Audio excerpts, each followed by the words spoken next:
کہ وہ اپنی ذمہ داری کو نبھاتے ہوئے جہاں جہاں غلطی دیکھے، نبی نے کیا ذہن دیا؟ من را منکم منکرا فلیغیرہ بیدی.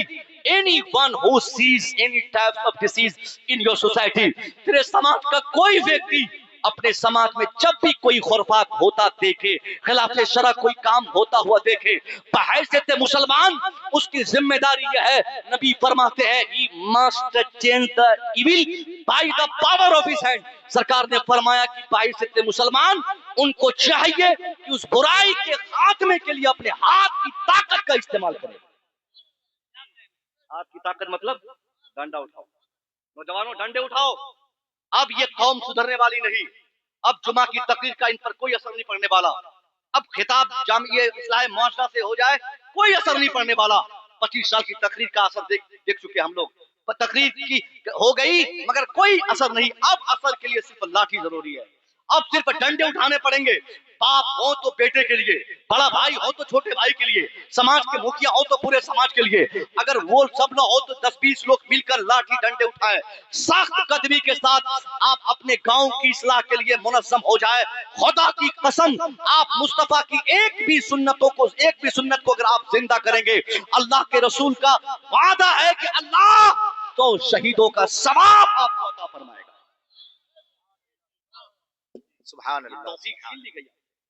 بولیے انشاءاللہ کریں گے، انشاءاللہ انشاءاللہ. انشاءاللہ کریں گے. اور جلسے میں خاص طور پہ بچیوں کو، بیٹیوں کی آمد کا ایک ضابطہ ہو، اصول ہو. قاری صاحب، ہم لوگوں نے کئی میٹنگ میں، کئی جگہ تقریر میں بتا ہی نہیں سکتے ہیں. کچھ لوگ کہتے ہیں سیمانچل میٹنگ کا فائدہ کیا ہو؟ اب کیا کریں گے؟ ہم ہی سب کو ڈنڈا پکڑا رہے ہیں کہ جہاں آپ ڈنڈے میں دیکھیں لاٹھی چلا رہے ہیں. ہم لوگ مولوی صاحب ہیں، بہت مشکل سے تو نذرانے مل پاتے ہیں، وقت میں کھانا نہیں مل پاتا ہے، اور لاٹھی اٹھا لیں گے تو لوگ ہم ہی لوگ کو بائیکاٹ کرتے ہیں. جلسے پڑھنے والے بہت ہیں، بہت جلسے پڑھنے والے. اگر ایک بھی جلسہ کسی عالم کی سختی کی بنیاد پر اگر کینسل ہوا ہو تو آپ مجھے بتائیے. نہیں ہوتا نا، ایسا ہوتا ہی نہیں ہے. ہم سختی کریں گے، ہم کو چھڑ دیں گے، بہت آ جائیں گے ہماری طرف. تو ہمارے لیے دورندیشی یہی ہے کہ ہم ایسی کوشش کریں کہ ہم اس میں شامل رہیں، ہم وہاں بطور خاص موجود رہے، تاکہ جو آنے والے وقت میں جو برائیاں 100% ہوتی، کم سے کم ہمارے وجود کی بنیاد پر اس میں کچھ کمی تو آئے. لیکن ایسا نہیں ہے. سب لوگ بولتے ہیں حضرت بہت محنت کی آپ لوگ، میٹنگ میں گئے، علی بھائی لوگ سب لوگ گئے تھے، علماء کرام گئے تھے. یہی فائدہ ہے، یہی بتانا ہے کہ اب کام آپ کو کرنا ہے، ڈنڈے آپ کو اٹھانے ہیں، خرافات سے سماج کو بچانے کی محنتیں آپ کو کرنی ہے. ہم مولویوں کو پیغام دینا ہے، آپ کو ہوشیار کرنا ہے. اور ہوشیار کرتے ہوئے لگے ہاتھ ایک بات اور میں بتا دوں، آج تربیت کی خاص طور پہ ضرورت ہے. بچوں کی تربیت میں کافی کمی ہے. ہمارے بچوں میں کوئی جہت سے اچھائی نہیں دیکھتے ہم کہ جسے کہہ دیا جائے کہ مسلمانوں کے بچے ہیں. شراب پینے والے، دارو پینے والے، بھیان کھانے والے، سگریٹ پینے والے، بدتمیزی کرنے والے، بےہودگی کرنے والے، بے حیائی کرنے والے، کیا لڑکا کیا لڑکی کوئی فرق نہیں. کالج کی بچیاں ہماری غیروں کی بچوں سے زیادہ خرافات کرتی ہے. ٹیوشن میں جانے والی بیٹیاں، یہ کیا کہاں سے ہم نے سیکھ لیا کہ ہم کو بیٹی کو پڑھانا ہے، ڈاکٹر بنانا ہے. ارے صاحب، ڈاکٹر بنانے سے اسلام نہیں روکتا، مگر جس راستے سے ڈاکٹر کی ڈگری اگر آپ کو بیٹی کو مل رہی ہے، اس راستے میں اگر اس چیز کا گمان بھی ہے، اگر آپ کو کہ آپ کی بیٹی کو اندیشہ بھی ہے کہ کوئی ٹچ کرے گا، تو آپ کے لیے اب آپ کی بیٹی کو ڈگری دلانا ضروری نہیں، ان کی عزت بچانا ضروری ہے. بہت عمدہ پیغام. کیا آپ میں اسکول سے سب چھوٹا چھوٹا موبائل بڑا بڑا بیگ میں گھسا کے لے کے جاتی ہیں. ہیلو، ارے ابھی تو 9 بجے اسکول آئی ہے، 10 بجے سے باتیں شروع ہو گئی ہے. کون بات کر رہا ہے؟ ماں بات کر رہی ہے، باپ بات کیا تھا اسے، بھائی کا فون آیا، کس نے موبائل دیا؟ سب کے پاس جاننے پہچاننے والوں کا نمبر ہے. بولیے کہ غلط ہے؟ کوچنگ جانے والی بچیاں، اسکول جانے والی بچیاں 80% میٹریکولیشن ایگزام دینے سے پہلے ہماری بچوں کے پاس موبائل پہنچ جاتے ہیں. یا تو باپ دیا، یا تو بھائی دیا، یا کوئی رشتہ دار دے، کوئی تو دیا ہے، مگر آپ نے دیکھا تو ضرور ہے. اور پھر آج اپنی بیٹی کو موبائل سے روکیں گے نہیں. اب 5 سال کے بعد، ابھی آپ کی بیٹی 18 سال کی نہیں ہوئی، جیسے 18 سال کی ہوگی، 5 سال کے بعد کسی کا ہاتھ پکڑ کے آ کے بولے گی ابا یہی ہے، اسی سے شادی کرنی. کرا رہے کہ نہیں کہ میں بھاگ جاؤں یہاں سے؟ اگر آپ نے نہیں کرایا تو وہ خود بھاگے گی اور کچہری میں جا کے شادی کرے گی، اور آپ الزام لگائیں گے کہ کوئی دماغ خراب کر دیا، ان کو کچھ کھلا کے ان کا دماغ کو ڈائیورٹ کر دیا۔ کوئی کھلا پلا کے کوئی دماغ تھوڑی ڈائیورٹ ہوتا ہے۔ بار بار یہی شکایت کہ حضرت تعویذ لکھ کے دیجئے، بیٹی کو کسی نے دماغ اس کا الٹا کر دیا ہے، آپ سیدھا کر دیجئے۔ ارے صاحب، تعویذ سے کسی کا دماغ الٹا پلٹا ہوتا یا سیدھا ہوتا، ہم لوگوں کی نظر میں 3 لوگ کئی سالوں سے پڑے ہوئے ہیں۔ کیا ضرورت تھی مدینہ شریف میں جا کے ان کے لیے دعا کرتے کہ اللہ اس کو تباہ کر دے؟ یہیں سے تعویذ لکھتے پھینک دیتے، آرام سے اس کا دماغ ٹھکانے پہ آیا۔ وہ تینوں سے ہم لوگ سب پریشان ہیں۔ صحیح ہے، صحیح ہے۔ ہمارے علماء تو خاص طور پر پریشان ہیں، تو ہم لوگ نہیں بدل لیتے اس کو۔ ابھی کتنی تازہ حمدیہ کا جو معاملہ ہے، ہاں بس اڑا دیا گیا۔ صحیح۔ تو میں یہ کہنا چاہتا ہوں کہ آپ نے جو کام کرنے تھے آپ نے وہ کام نہیں کیے، اور ہم کو جو کام کرنے تھے ہم کو بھی آپ نے کرنے نہیں دیا، جس کی بنیاد پر یہ بیٹیوں کی عزتوں کو تار تار ہونے میں تاخیر نہیں ہوتی اور بچے برباد ہونے میں کوئی کسر نہیں چھوڑتے۔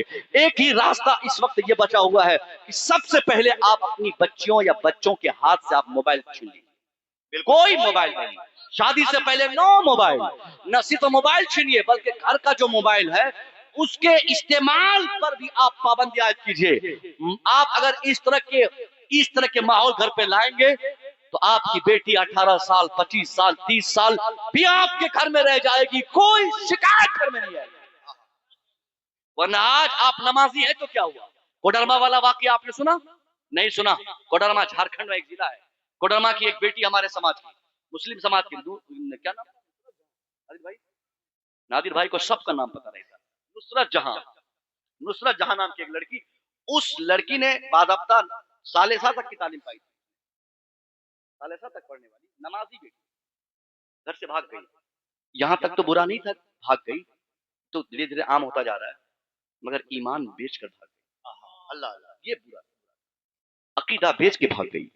جو آج قرآن پڑھنے والی بیٹی، جو آج اپنے باپ کے گھر میں قرآن پڑھ رہی ہے، ایک دن کے بعد وہی بیٹی کسی فوٹو کے سامنے اگربتی سلگا کر اس کی پوجا کر رہی ہے۔ اللہ کی قسم، یہ کتنی افسوسناک خبر ہے جو میں آپ کو بتا رہا ہوں کہ ہم کہاں کیا کر رہے ہیں۔ جب میڈیا والوں نے ان کی گھر کی تلاشی لی اور اس کے بعد ان کے والد محترم سے پوچھ تاچھ کی، اس کے بعد جو خبر سامنے آئی وہ بہت زیادہ حیرت میں ڈالنے کی خبر تھی۔ اس کا باپ کہتا ہے جناب والا میرے گھر میں قرآن رکھا ہے، یہ بیٹی کا حجرہ اس کی تصویر رکھی ہے، یہ بیٹی کا مسلح اسی پہ نماز پڑھتی تھی، میری بیٹی صرف 5 ٹائم نماز اکیلے نہیں پڑھتی، محلے بھی نماز کی تبلیغ کرتی، محلے کی لڑکیوں اور عورتوں سے نماز پڑھنے کو کہتی، مگر نہ جانے کس وجہ سے میری بیٹی کیسے کیا کی اور یہ حادثہ ہو گیا۔ جب میڈیا والوں نے تلاشی لی تو پتا چلا اس کی بیٹی کے روم میں کہیں چھپا ہوا ایک موبائل اینڈرائیڈ موبائل تھا، اور اس موبائل میں ایک ایسی اپلیکیشن انسٹال تھی جس کی وجہ سے وہ کسی غیر کے ٹچ میں رہتا، نماز تو پڑھتی تھی مگر گھر میں رہ کر کسی غیر سے کنیکٹڈ رہتی، نماز پڑھتی تھی غیر کے تعلقات میں رہتی۔ نتیجہ کیا نکلا؟ 2 سال رہی، 3 سال رہی، 4 سال رہی، اس موبائل کی بنیاد پر اس بچی نے اپنے باپ کے گھر کو تیاگ دے کر ایمان کو لٹوا کر غیروں کے ساتھ بھاگ کر شادی کر لی۔ وجہ صرف موبائل۔ اب وہ باپ کے لیے بہتر ہوتا، وہ باپ اس پر نوٹس کرتا بیٹی موبائل تو استعمال مت کر، بیٹی کی قرآن پڑھتی رہا، بیٹی یہ موبائل کے لیے بہتر رہی۔ اگر وہ باپ سختی کرتا یا گھر کی جو بڑی عورتیں تھی، ماں تھی، بڑی بہن تھی، وہ اگر سختی کرتی تو یہ حالت نہیں ہوتی۔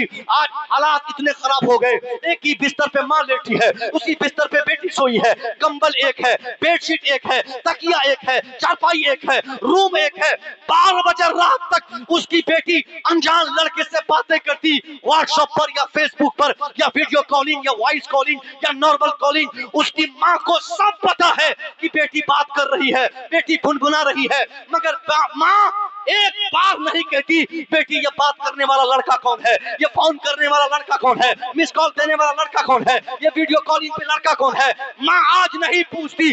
10 سال کے بعد جب بیٹی گھر کو چھوڑ کر اپنی مرضی کی شادی کرتی تب ماں روتے نہیں تھکتی۔ میں کہنا چاہوں گا، او میری ماں، آپ اپنی بیٹی کی ماں ہو، بیٹی کی سدھار کی ساری ذمہ داری بحیثیت ماں